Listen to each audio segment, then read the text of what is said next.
This is R2D Tech, and OnePlus have just released a brand new phone, the OnePlus Nord, which is actually part of their new budget lineup. So let's get straight into it.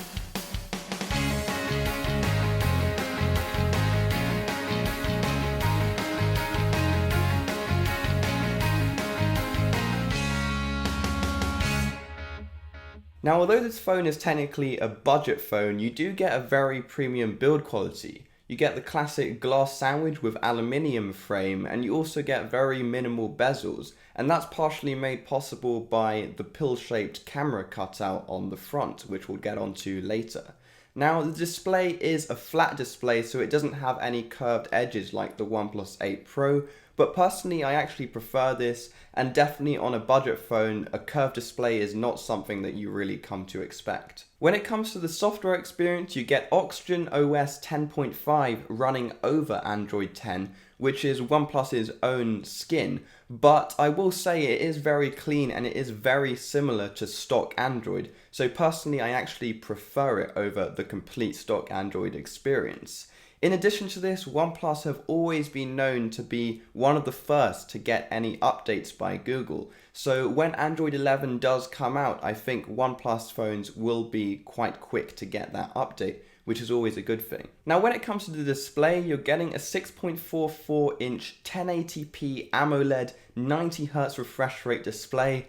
And yes, that is a really big mouthful, but if we break it down, you're getting quite a large display, an AMOLED, which is very surprising for a budget phone. If you think about something like the new iPhone SE, that is an LCD panel, and it's more expensive than this phone, so really well done to OnePlus on that one.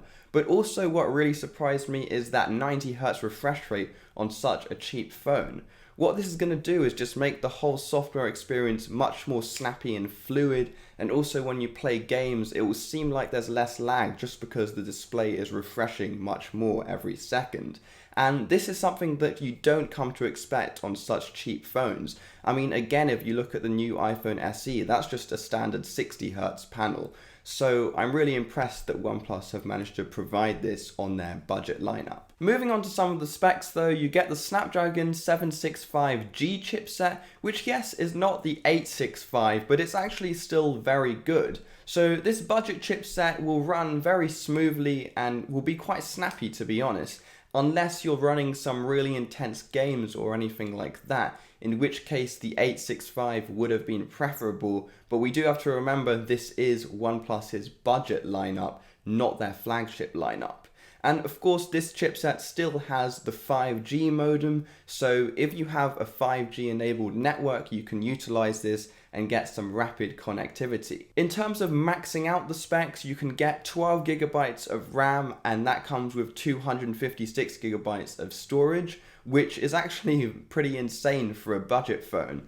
But you do also have to remember, unfortunately with this phone, there is no expandable storage, so that 256GB is the absolute peak that you can get. And if you run out, then you run out. But of course, I always say that with the cloud services available nowadays, like Google Photos and Google Drive and everything like that, you don't really need that much storage on your phone, to be honest. Next up, of course, is the battery, and you're getting a 4115 milliamp hour battery with this phone. And yes, that's not the largest battery we've seen. We have seen 5000 milliamp hour batteries on some phones and even more on some other gaming phones this year, but it is still very respectable, especially for a budget phone. Now, I will say that since you're using quite a large AMOLED and high refresh rate AMOLED panel as well, this might run out a bit faster than you would expect, but I still think you'll get through the full day, especially with OnePlus's battery saving modes and all the other software implementations which help save battery life. Of course, this phone was never expected to be the very king when it came to battery life, but I think it will be pretty decent.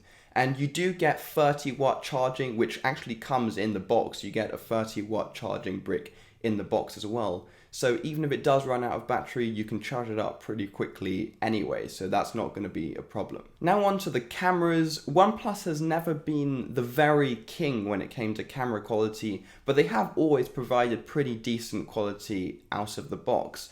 So you get a quad camera setup on the back, and the quality will be very similar to that of the OnePlus 8. So not the very best that OnePlus have to offer like on the 8 Pro, but it'll do for a budget phone like this. So the main camera is a 48 megapixel sensor, which is actually quite a lot of detail and high quality, high resolution sensor for a budget phone.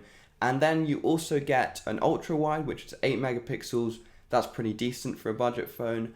And a 2 megapixel macro lens, which I highly doubt anyone will use. I reckon you'll use it a couple of times just for the bants, but then you'll probably never use it again. But it's always nice to have that extra option. And finally, you get a depth sensor, which is useful for things like portrait mode, so you can blur the background out. Now on the front, you do have a dual camera setup in that pill-shaped unit. So you have the main one, which is 32 megapixels, and that's surprisingly high quality for a selfie camera. But then you also have an 8 megapixel ultra-wide sensor, which I think is actually a very nice addition and is always very useful for selfies, which I'm surprised to see in a budget phone like this. So well done to OnePlus on that. In terms of video though, again it's decent, but there's something which I'm quite confused about.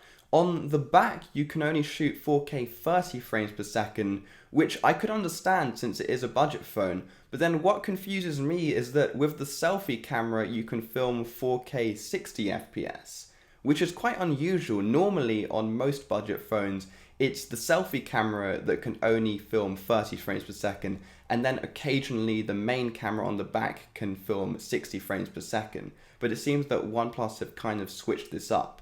Again though, I'm not going to complain much because it is quite a cheap budget phone, and I'm sure the quality is pretty good anyway for the price they're asking. Most of the time though, when it comes to photos, I use the Google Camera APK because their software processing is just superior to, I think, any other smartphone. Maybe not iPhones, but I personally prefer the photos that come out of Gcam compared to the ones that come out of the iPhone camera. But then when it comes to video, I always stick with the standard OnePlus camera app.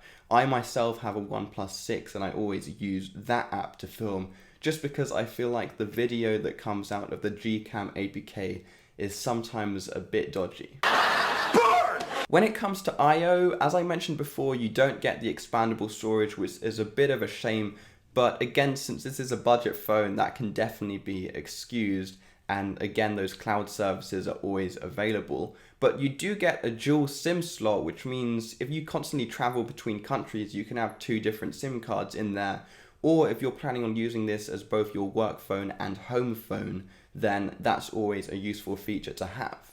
Now, you get a mono speaker with this phone, not stereo speakers, which is a bit of a shame, but the quality seems pretty good anyway, and the loudness as well. So I'm not complaining, again, especially since this phone is quite cheap compared to some competitors.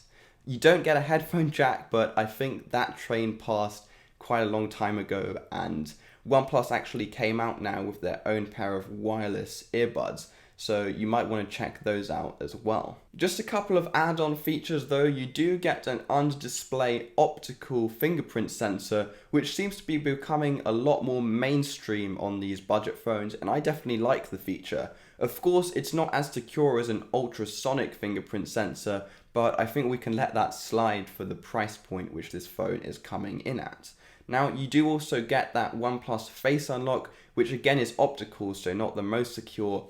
But I have the OnePlus 6, as I said before, and OnePlus's Face Unlock is so rapid that it's definitely worth using. In fact, I use it more than the fingerprint sensor on my phone. Now, in the box, you get, as I said before, that 30-watt charging brick, which is much more than other companies which sell flagship phones, Apple, can say about their phones. So I'm really impressed again that OnePlus have managed to put this in their box. And then you also get that really high quality OnePlus USBC cable, which I've used for so many years and it just doesn't break. It's not like those cheap cables you get with other phones which just sever after a few months. This is some really high quality stuff.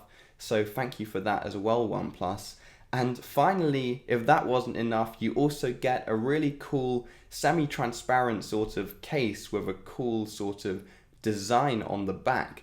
And that is actually a very nice add-in feature. And not only that, but the case has a flap which can cover the USB-C ports so you don't get any debris in that. And this is actually probably one of the highest quality cases that we've ever seen to come in the box of the smartphone. So thanks for that as well, OnePlus. Now the last thing to consider, which is probably the most important thing to consider when you're buying a budget phone, is of course the price. And in the UK, this phone will come in around £379 and in Europe €379. I think that's actually a very reasonable price point for all the features you're getting, like that really nice 90Hz AMOLED display, for example. Unfortunately though, for some reason this phone will not be sold in North America. Maybe because the market in Europe is a lot larger for OnePlus devices, and I'm sure though that the future Nord models will probably also be sold in North America.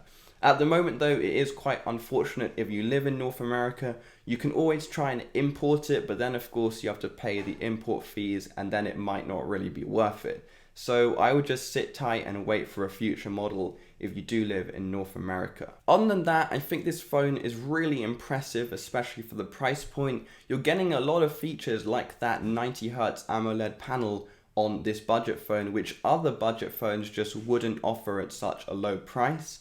One last thing is that it does come in two colors, either a grey or a blue, and I've seen both of them and I think they're both really nice colors. So in the end, it's up to you which one you choose. Personally, I'd probably go with the grey just because it's a more professional look.